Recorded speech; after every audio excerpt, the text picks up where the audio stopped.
Right out of the gate, I will admit, this is a stupid movie. But you know what? So was the first movie from this rebooted Ninja Turtles franchise. Every Ninja Turtles movie has some degree of dumb going for it. And I wholeheartedly accept that as just part of the franchise at this point. If you're looking for gritty, compelling superhero drama mixed in with some lighthearted moments, it's not gonna exist for a long time, because that was very much the Mirage universe. And ever since the Turtles have been kid-friendlied up, back starting in the 80s with a lot of our childhood and the 87 cartoon, the general population doesn't have a desire really to see that. I mean, maybe there is a desire in the fan base itself to see the dark, gritty Turtles movie, but as long as they're gonna be selling oodles of toys and DVDs and lunchboxes for the kids, you're probably not gonna see that in a mainstream movie for a long while. That being said, I enjoy the 87 cartoon. I've enjoyed aspects of other incarnations of the Turtles when it comes to television, such as I think the 2002-2003 cartoon and the most recent Nickelodeon one. I can't explain it. Something about this premise in particular, because I was never a He-Man person growing up. I was never a Transformers kid at all. Batman kind of was there at the beginning, but I didn't really gravitate towards the themes of Batman and things like that until I was older. Ninja Turtles is definitely that franchise that hits my nostalgia button whenever I hear about it. I unabashedly admit that I put on blinders when it comes to a Ninja Turtles product. I mean, look, so it is hard to kind of explain to someone who doesn't have the connection to the franchise that someone like me would have. And I have a feeling that that's really going to play into what appeals or what doesn't appeal to you about this latest movie. More so even than the first movie they tried here, because this movie, Out of the Shadows, is about as close to a spiritual and stylistic successor of the 87 cartoon as what we've gotten so far. The 1990 film it's still my favorite out of all of the movies, and like I mentioned before, is that none of these movies have been critical darlings at all. Like, the highest rated one I believe is the 1990 film, and that I believe is still in like the 40s, mid 40s on Rotten Tomatoes, so even that didn't go over well with everybody at the time or even in retrospect. But the 1990 film is still kind of the gold standard for me.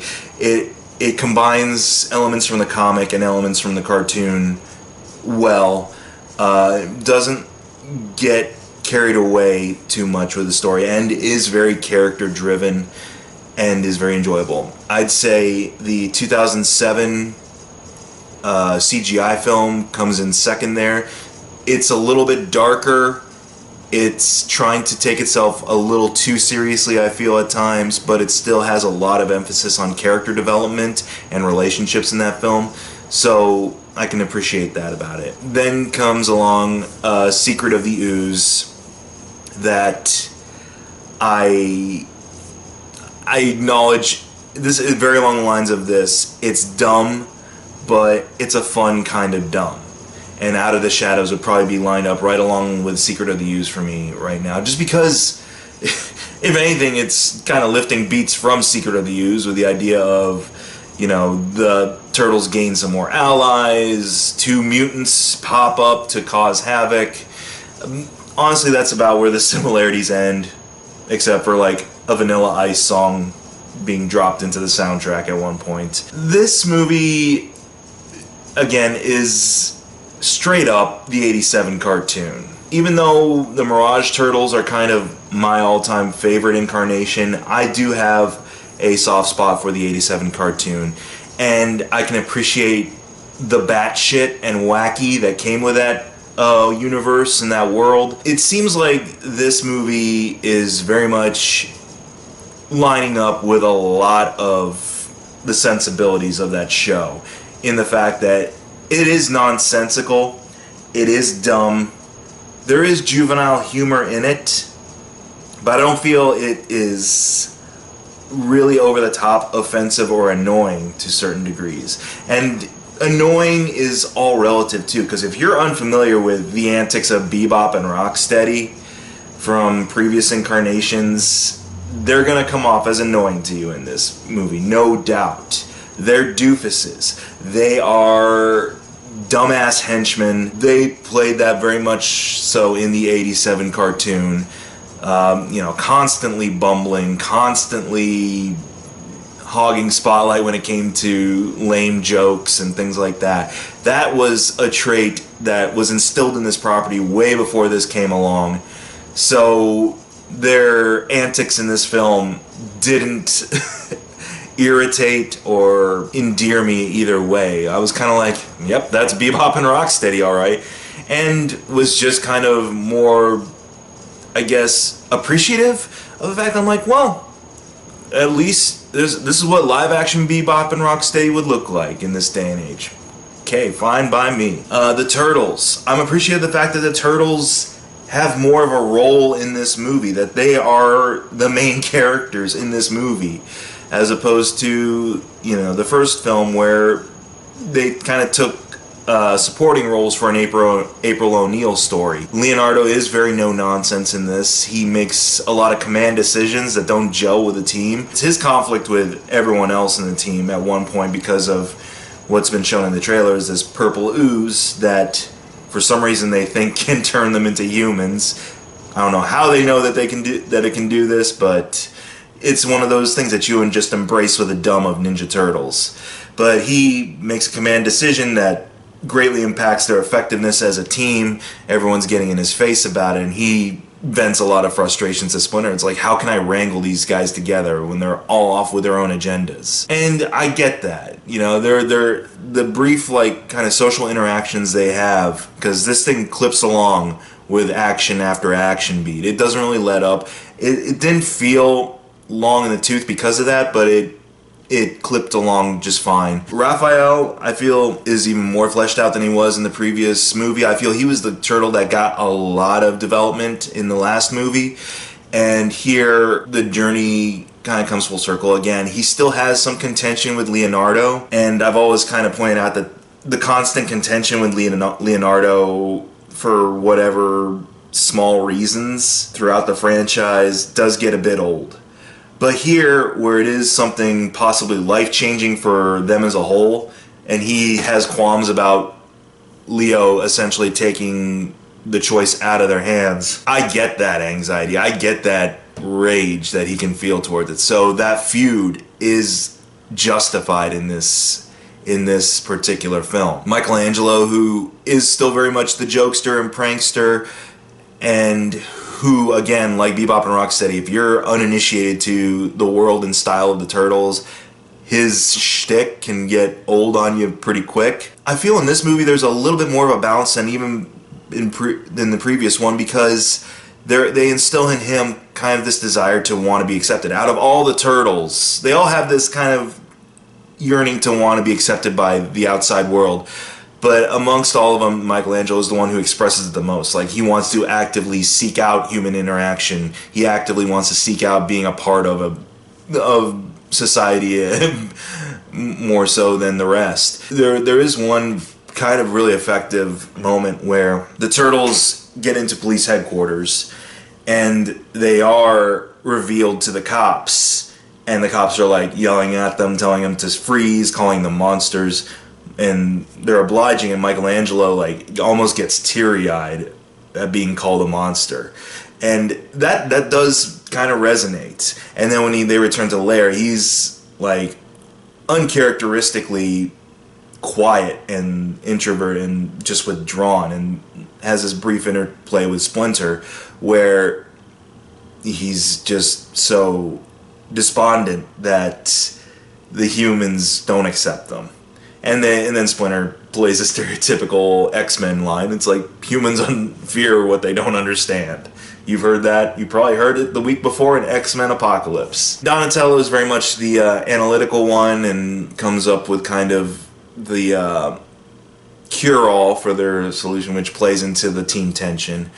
But I feel out of all the Turtles, he's kind of just given the most superficial tasks and just being the guy who explains all the tech stuff. I love the spectacle of it. The visuals are really impressive looking. It's a lot more colorful than the previous movie, and the action pops a little bit more than it did. I saw it in a standard screening, so I'm not sure what the 3D's like, but from the vibrant colors just on display, I hope the 3D is good. It does look impressive. The designs for the Turtles have been kind of scaled down quite a bit, where they're not quite as gruesome looking, I guess, as they did in the previous movie, even though that really wasn't an issue for me, them looking more like actual what probably mutant turtles would look like as opposed to cutesy. Their design doesn't look quite as busy as it did before. They all seem to have kind of this uniform belt and holster combo going for them, but still retaining specific details to differentiate them besides just their color scheme. The one thing that really kind of holds this movie back is the human element of it. For all the wacky shit that's going on with the Turtles, with Bebop and Rocksteady, with the final fight with Krang, all of a sudden there are just weird moments where the human cast, most of the human cast, feels really out of place, and that this is supposed to be like a very serious affair as opposed to kind of the weird just Saturday morning romp that is going on in the Turtles story. Whenever the humans get involved in the story, all of a sudden it becomes deathly serious. And this was a thing in the other movie too that kind of was out of balance, even though that movie overall was still striving for this really grittier tone, I feel, but it just wasn't pulling it off fully. In this where they're fully embracing the feel and the spirit of the '87 cartoon, stuff like April O'Neil and Casey Jones and Vernon, you know, trying to do their part in getting out of police custody or trying to do their part in shutting down the portal that's bringing the Technodrome to Earth, it seems just a little out of place. It also doesn't help that, for the most part, the human actors, characters, don't look that engaged in what's going on. Megan Fox, I'll give her this. In the previous movie, where the focus was on her character, it looked like she was investing, at least. It looked like she was giving a crap what was taking place. And her interactions with the Turtles, when she first meets them, I buy that she is like confused and terrified by whatever's going on.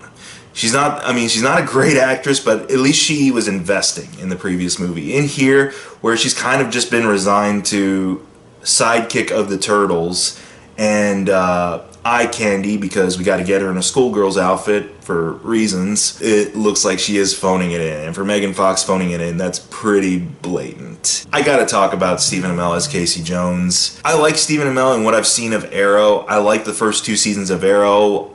I was kind of iffy on the third, but it really wasn't his fault. There was a lot of other stuff with regards to the plot and structure of that season that I just wasn't vibing to. But throughout his run on Arrow, Stephen Amell has done a good job, I feel, playing that character of Oliver Queen. And he's trying something different here with Casey Jones. He's trying to be a little lighter. He's trying to be a little goofier, I feel, at times. But it doesn't feel very Casey Jones-like. Like, this could have just been another character, very much like the William Fichtner character, that could have been named anything else other than Casey Jones. To start off with, he's on Shredder's prison transport, and that's how he gets involved in the story, because he's tracking down Shredder and through Bebop and Rocksteady, who are also on the convoy. And then from there, he doesn't do any vigilante stuff, really. He saves April once in his Casey Jones attire with the mask and the hockey stick and the pucks. And then from there on out, he's just a guy. He's just another dude. He never puts on the mask again. He only has one other big action sequence against Bebop and Rocksteady, and he somehow makes rollerblades from scratch in the moment and shoots a grenade at them with his hockey stick. And that's about the most Casey Jones-ish feeling you get from him. I'm sorry, it doesn't hold a torch to Elias Koteas as Casey Jones. And whenever it focuses on him and April in the police station, I was kind of like, I want to get back to the Turtles, please. Whatever they're going, if they're in an action sequence, if they're having team tension, or if Leonardo's sitting down for a nice confab with Splinter, that's far more interesting than whatever these two are talking about right now. I never thought I'd say this, but the one human character that works for me in this is Tyler Perry. Because at least with Tyler Perry, there's a sense of goofy enthusiasm in his performance that is gelling with the actual cartoony side of this movie.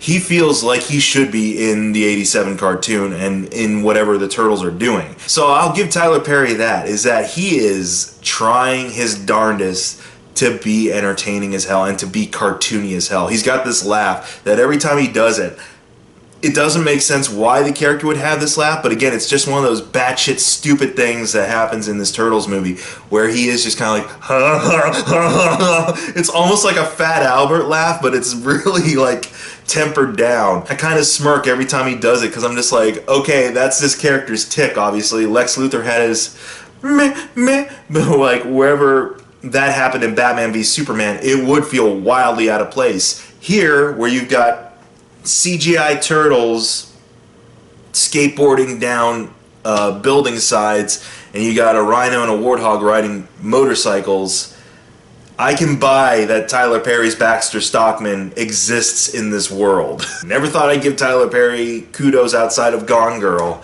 but I can appreciate that at least he was going for that cartoony feel. The biggest kind of drawback I feel about this movie is the horrible underutilization of Shredder yet again. At least in the first film from this series, I could appreciate that he was the final boss, that the Turtles had a fight with him. Brian T. as Shredder, he doesn't even do any big action scenes, really. A couple of his big scenes are he's in the prison convoy and he escapes via portal. All of a sudden, he's in Dimension X with Krang, and I like the design for Krang in this. I even, to a point, like the fact they didn't use Fred Armisen. After all, he was recast and he had prior commitments, so Brad Garrett from Everybody Loves Raymond filled in as the voice, apparently.